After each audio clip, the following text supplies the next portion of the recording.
ফিফার নতুন ক্লাব বিশ্বকাপ নিয়ে শুরু থেকেই ছিল বিতর্ক, সমালোচনা, এমনকি সন্দেহ। ৩২ দলের এক মাসের টুর্নামেন্টে ক্লান্ত সূচি, ফাঁকা গ্যালারি আর খেলোয়াড়দের শারীরিক চাপে ভরপুর আয়োজন নিয়ে উঠেছে নানা প্রশ্ন।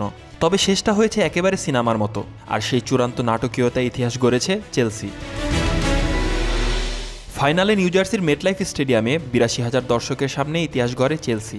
তারকায় ঠাসা পিএসজিকে ৩-০ গোলে হারিয়ে জিতে যায় ফিফার নতুন সংস্করণের প্রথম ক্লাব বিশ্বকাপ। জোড়া গোল করে ম্যাচের নায়ক কোল পালমার, তৃতীয় গোলটি করেন নতুন মুখ জোয়াও পেদ্রো।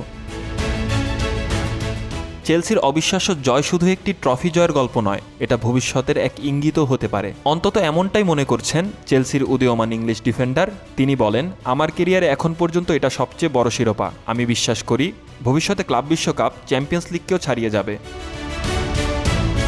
টুর্নামেন্টের শুরুতে যখন কলউইল বলেছিলেন আমরা ট্রফি জিততে এসেছি, তখন অনেকেই তার কথা গুরুত্ব দেননি, হেসে উড়িয়ে দিয়েছিলেন। কিন্তু আজ সে কথাই পরিণত হয়েছে বাস্তবে। শিরোপা জয়ের পর এখন আত্মবিশ্বাসে টকবক করে ফুটছেন তিনি।